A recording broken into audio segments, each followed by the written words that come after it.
अक्सर हमने अपने आसपास ऐसे बहुत से लोगों को देखा होगा जो दूसरों से कम हुनरमंद होते हैं। दूसरे लोगों के मुकाबले उनमें कम टैलेंट होता है, लेकिन फिर भी वो उन लोगों से ज्यादा कामयाब हो जाते हैं। तो ऐसा क्यों होता है? क्या उनकी किस्मत अच्छी थी या फिर ऊपर वाले ने उनका साथ दिया? इस चीज के पीछे क्या कारण हो सकता है, जरा सोचिए। इसके पीछे सबसे मुख्य कारण आलस्य होता है। जी हाँ, कामयाब होने के लिए सिर्फ हुनर नहीं चाहिए, उस काम को करने के लिए जोश और हिम्मत चाहिए। अगर आप में जोश और हिम्मत की जगह पर आलस्य है तो आप में कितना भी हुनर हो, वो हुनर किसी काम का नहीं रह जाता। जैसे दीमक एक पेड़ को अंदर से खोखला कर देती है। बाहर से तो पेड़ वैसे का वैसा दिखता है, लेकिन अंदर से वो पेड़ खोखला हो चुका होता है। उसी तरह आलस्य आदमी को अंदर से खोखला बना देता है। उसका जोश, उसकी स्फूर्ति अंदर से मर चुकी होती है। चाहे बाहर से वो आदमी स्वस्थ नजर आए, लेकिन अंदर से आलस्य ने उस दीमक की तरह उस आदमी के शरीर को अंदर से खोखला कर दिया होता है। आज की जो कहानी मैं आपको सुनाने वाला हूँ, उसमें आपको आलस्य के कुछ मुख्य कारण पता चलेंगे और साथ ही आपको आलस्य को हटाने के लिए कुछ यौगिक उपाय बताए जाएंगे। इससे पहले कि आप इस कहानी में खो जाएं, इस चैनल को सब्सक्राइब जरूर कर लें। तो चलिए कहानी शुरू करते हैं। एक बार की बात है, एक आलसी आदमी बुद्ध के पास आकर कहता है कि हे बुद्ध, मैं अपने आप से बहुत परेशान हूँ। मैं बहुत ही आलसी आदमी हूँ, इसीलिए सब लोग मुझे ताने देते रहते हैं। क्या आपके पास कोई ऐसा मार्ग है जिससे मेरा आलस्य दूर हो सके? ये सुनकर बुद्ध ने कहा कि तुम्हें कैसे पता कि तुम आलसी आदमी हो? इस बात का उत्तर देते हुए वो आदमी बोला कि हे बुद्ध, सब लोग मुझसे कहते रहते हैं कि तू बहुत आलसी आदमी है, तुझसे कोई काम ठीक से नहीं होता, तू हर काम को टालता रहता है और भी ना जाने क्या क्या बातें कहते रहते हैं। यहाँ तक कि मेरे परिवार के लोग भी मुझे आलसी आदमी कहकर पुकारते हैं। ये सुनकर बुद्ध उस आदमी से पूछते हैं कि तुम्हारे पास आलसी होने का कोई प्रमाण है? क्या तुम ये सिद्ध कर सकते हो कि तुम एक आलसी आदमी हो? ये सुनकर वो आदमी कहता है कि हे बुद्ध, मैं कभी भी सुबह जल्दी नहीं उठ पाता और हर काम को टालता रहता हूँ। मुझे लगता है कि आलसी होने के लिए ये प्रमाण काफी होगा। इस आदमी की बातें सुनकर बुद्ध कहते हैं कि आलस्य को समझने के लिए हमें ये जानना होगा कि आलस्य क्या है और वो किसी आदमी के शरीर में कैसे जन्म लेता है। अगर कोई आदमी किसी काम में पूरा मन नहीं लगा पा रहा, उसमें उस काम के प्रति जोश नहीं है, उत्साह नहीं है, तो उसका कारण आलस्य होता है। आलस्य जोश और उत्साह का विपरीत होता है। इसे समझने के लिए हमें ये जानना अति आवश्यक है कि आलस्य आदमी के शरीर में दो स्तर पर जन्म लेता है, शारीरिक स्तर और मानसिक स्तर। ये कहते हुए बुद्ध ने उसे समझाना शुरू किया कि सबसे पहले शारीरिक स्तर पे आलस्य को समझते हैं। इसके बाद बुद्ध ने अपने धम्म के भिक्षुओं की तरफ इशारा करते हुए कहा कि तुम जरा गौर से इन भिक्षुओं का चलना, उठना, बैठना और लेटना देखो। इन भिक्षुओं के चलने में एक तालमेल होता है, एक लय होती है, एक आनंद होता है। और जब ये बैठने की मुद्रा में होते हैं तो इनकी रीढ़ की हड्डी सीधी होती है और गर्दन थोड़ी सी उठी हुई होती है।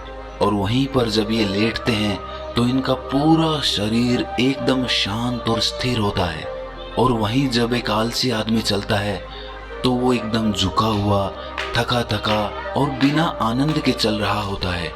याद रखो, 70% आलस्य हमारे उठने, बैठने, चलने और लेटने से तय होता है। अगर हम अपनी इन अवस्थाओं को समझ लेते हैं और होशपूर्वक चलने, उठने और बैठने का अभ्यास करते हैं, प्रयत्न करते हैं, तो हमारा 70% आलस्य दूर हो जाता है। शारीरिक स्तर पर आलस्य का दूसरा मुख्य कारण होता है सही नींद ना लेना। अक्सर हमें पता ही नहीं होता कि हमें कितनी देर सोना है। याद रखो, एक मानव शरीर को सीमित समय की नींद लेनी चाहिए। अगर वो सीमित समय से ज्यादा नींद लेता है तो भी वो आलस्य का शिकार होगा, और अगर वो सीमित समय से कम नींद लेता है तो वो आलस्य का शिकार होता ही है। ये सुनकर वो आदमी बोला कि हे बुद्ध, एक मानव शरीर को कितनी नींद लेनी चाहिए? इसका उत्तर देते हुए बुद्ध ने कहा कि एक मानव शरीर को 6 से 8 घंटे की नींद लेनी चाहिए। अगर आपका शरीर ज्यादा थका हुआ नहीं है तो 6 घंटे की नींद, अगर ज्यादा थका हुआ है तो 8 घंटे की नींद। इसी के साथ ये भी ख्याल में रखना चाहिए कि सोने के लिए रात का समय निर्धारित किया गया है। कुछ लोग दिन में ही सो जाते हैं, जिसकी वजह से धीरे धीरे आलस्य उनके अंगों में समाने लगता है। शारीरिक स्तर पे आलस्य का तीसरा मुख्य कारण है सुबह जल्दी ना उठ पाना। पूरी प्रकृति, यहाँ तक कि पेड़ पौधे और पक्षी भी सुबह सूर्य उदय होने से पहले जाग जाते हैं। ये हम पक्षियों को देखकर भी समझ सकते हैं कि प्रकृति ने मनुष्य के जागने का कौन सा समय निर्धारित कर रखा है। अगर हम सुबह जल्दी उठते हैं, सूर्य उदय होने से पहले उठते हैं, तो हमारे शरीर में एक स्फूर्ति होगी, एक ताजगी होगी और हम हर काम में अपना मन लगा पाएंगे। ये सुनकर वो आलसी आदमी बोला कि हे बुद्ध, लेकिन मेरा काम ऐसा है जो मैं रात में कर पाता हूँ। इसी वजह से मैं रात में सही समय पर नहीं सो पाता और सुबह जल्दी नहीं उठ पाता। तो जिन लोगों का काम रात में होता है वो सुबह कैसे जल्दी उठ पाएंगे? ये सुनकर बुद्ध कुछ सोच विचार करते हैं और उसके बाद कहना शुरू करते हैं कि जिन लोगों का काम रात में होता है उन्हें अपना काम पूरा मन लगाकर करना चाहिए, और यदि ऐसे लोग रात में काम करके दिन में भी सोते हैं और सीमित समय की नींद लेते हैं तो वे भी आलस्य से बच सकते हैं। लेकिन रात में जितनी गहरी नींद आती है उतनी गहरी नींद दिन में नहीं आ पाती, क्योंकि दिन में शोर शराबा ज्यादा होता है जिससे आदमी गहरी निद्रा में नहीं जा पाता। इसीलिए जो आदमी दिन में सोता है उसे कुछ ऐसी व्यवस्था करनी चाहिए जिससे बाहर का शोर शराबा उसकी नींद में बाधा ना बन सके। इसके लिए वो अपने कानों में रुई वगैरह ठूंस सकता है जिससे बाहर की आवाज उसके कानों में ना पड़े और वो गहरी निद्रा ले पाए। शारीरिक स्तर पे आलस्य का अगला मुख्य कारण होता है भोजन। सही समय पर और सही भोजन करना शरीर के लिए अति आवश्यक होता है। कुछ लोग ऐसा भोजन करते हैं जिसमें कोई जान ही नहीं होती। अब आप ही सोचिए, जिस खाने में जान ही नहीं है, जिस खाने में ऊर्जा ही नहीं है, वो खाना आपके शरीर को ऊर्जा कैसे दे सकता है? और अगर इंसान ऐसा खाना खाएगा तो उसका शरीर किसी भी काम को करने में प्रतिरोध करेगा ही। अक्सर गलत समय पर उल्टा सीधा भोजन करने से आदमी का मोटापा बढ़ता चला जाता है और एक पतले इंसान के मुकाबले एक भारी शरीर वाले इंसान के शरीर में ज्यादा आलस्य पाने की संभावना हो जाती है। इसीलिए ऐसा भोजन करो जो प्रकृति से सीधा प्राप्त हो रहा हो, जिसमें कुछ ऊर्जा हो। ये सुनकर उस आदमी ने कहा कि हे बुद्ध, शारीरिक स्तर पे तो आलस्य को मैं समझ गया हूँ, लेकिन मानसिक स्तर पे आलस्य क्या होता है? इसका उत्तर देते हुए बुद्ध कहते हैं कि इंसान को अपने जीवन में बहुत सारी नाकामयाबी मिलती है। जब वो नाकामयाब होता है, किसी काम को पूरा नहीं कर पाता, तो उसका जोश और उत्साह अगले काम को करने के लिए ठंडा पड़ता जाता है। जब भी वो किसी नए काम को शुरू करता है तो उसका पिछला काम उसके मन को प्रभावित करता रहता है। इसीलिए वो नए काम को पूरे जोश और उत्साह के साथ और पूरा मन लगाकर नहीं कर पाता, और यही आलस्य का कारण बन जाता है, जिसकी वजह से वो नया काम भी पूरा नहीं हो पाता, क्योंकि उसमें उसका पूरा मन और पूरा जोश नहीं लगा होता है। इसके लिए हमें ये समझना जरूरी होता है कि जो पिछला काम हमारा पूरा नहीं हो पाया, उससे भी हमें बहुत कुछ सीखने को मिला है। उससे हमें एक अनुभव मिला है जो हम अपने नए काम में लगा सकते हैं। तो पिछले काम के प्रति नकारात्मक नजरिया रखने की बजाय सकारात्मक नजरिया रखेंगे तो आलस्य हमारे मन में नहीं आएगा। मानसिक स्तर पे आलस्य का दूसरा मुख्य कारण होता है लक्ष्य का स्पष्ट न होना।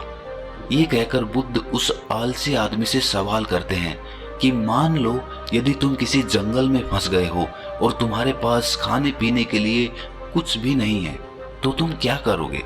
वो आदमी कहता है कि हे बुद्ध, मैं जिंदा रहने के लिए उस जंगल में खाने पीने का सामान ढूंढूंगा। ये सुनकर बुद्ध कहते हैं कि अगर तुम्हें फिर भी खाने पीने का सामान नहीं मिलता तो? इसका जवाब देते हुए वो आदमी कहता है कि हे बुद्ध, तो मैं किसी भी तरह, किसी भी कीमत पर उस जंगल से बाहर निकलने का पूरा पूरा प्रयास करूंगा। ये सुनकर बुद्ध कहते हैं कि चूंकि वहां पर तुम्हारा लक्ष्य स्पष्ट है, इसीलिए तुम्हारे शरीर में कोई आलस्य नहीं आएगा। उस समय तुम्हें पता होता है कि तुम्हारे शरीर के लिए अभी सबसे ज्यादा जरूरी खाना पीना ढूंढना है। अगर तुम नहीं ढूंढोगे तो तुम मर जाओगे। और जब तुम्हारा लक्ष्य स्पष्ट होता है तो आलस्य तुम्हारे मन में आ ही नहीं सकता। लेकिन हमारे दैनिक जीवन में हमारा लक्ष्य स्पष्ट नहीं होता है, जिसकी वजह से हमारे मन की ऊर्जा इधर उधर बिखरती रहती है। अगर हमारा लक्ष्य स्पष्ट होगा तो कोई आलस्य, कोई ताकत हमें हमारा लक्ष्य प्राप्त करने से नहीं रोक सकती। और इसी तरह अगर किसी काम को करने की हमारे पास कोई ठोस वजह नहीं होती तो भी हम उस काम को टालते रहते हैं। उस काम को करने का हमारा मन ही नहीं करता, क्योंकि हमारे मन में ये बात समाई होती है कि इस काम को करके कुछ फायदा तो होगा नहीं। इसीलिए किसी काम को करने के लिए उसकी ठोस वजह जानना बहुत जरूरी होता है। बहुत सारे लोग व्यायाम करने की अहमियत नहीं समझते हैं, क्योंकि वो इसकी वजह नहीं देख पा रहे हैं। वो सोचते हैं कि व्यायाम करने से क्या फायदा। लेकिन जो आदमी दूरदर्शिता रखता है, जो ये देख पाता है कि अगर मैं आज व्यायाम नहीं करूंगा तो भविष्य में मेरा शरीर कितने रोगों से ग्रस्त हो सकता है, तो ऐसे आदमी के पास स्पष्ट लक्ष्य भी होता है और ठोस वजह भी होती है, और इसीलिए वो लोग व्यायाम भी करते रहते हैं। मानसिक स्तर पर आलस्य का अगला मुख्य कारण होता है आलसी लोगों का साथ। अक्सर कुछ लोग आलसी नहीं होते, लेकिन उनके आसपास के लोग आलसी होते हैं। अगर आपकी संगति में आलसी लोग भरे हुए हैं तो आप भी उनकी तरह हो जाएंगे। आपका भी मन काम करने से भागने लगेगा।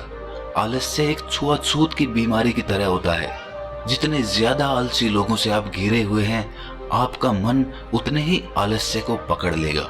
मानसिक स्तर पर आलस्य का अगला मुख्य कारण है किसी भी काम को टालते रहना। कुछ लोगों की आदत होती है काम को टालते रहना। आज का काम कल पर, कल का काम परसों पर। हमें ये महसूस भी नहीं होता कि धीरे धीरे यही हमारी आदत बन जाती है, और ये काम को टालने की आदत धीरे धीरे आपको आलसी बना देती है। इसीलिए किसी भी काम को कल पर मत टालो। और सबसे आखिर में बुद्ध ने कहा कि किसी भी काम को करने के लिए आपके पास उम्मीद होनी चाहिए, उत्साह और जोश होना चाहिए। हर काम को नया काम समझ के करना चाहिए। इसके बाद बुद्ध ने उस आलसी आदमी से कहा कि याद रखना, अगर तुम्हारे पास कोई स्पष्ट लक्ष्य है और उसे करने के लिए तुम्हारे पास कोई ठोस वजह भी है, तो दुनिया की कोई ताकत तुम्हें वो काम करने से नहीं रोक सकती। दोस्तों, जीवन में अगर कुछ हासिल करना है तो हमारे पास सिर्फ आज का ही समय है। ये मत सोचो कि कल आएगा। ये मानकर चलो कि हमें जीने के लिए सिर्फ ये 24 घंटे मिले हैं। इन 24 घंटों में मरने से पहले मैं क्या कर सकता हूँ, ये समझ लीजिए कि एक एक सेकंड मिलकर एक मिनट बनता है, और एक एक मिनट मिलकर एक घंटा बनता है, और घंटे दर घंटे एक पूरा दिन बनता है। तो हमारे लिए सबसे ज्यादा जरूरी वो सेकंड है जिनसे पूरा दिन बना हुआ है। इसीलिए अपनी किसी भी सेकंड को बर्बाद मत करो, क्योंकि एक बार जो घड़ी बीत गई वो वापस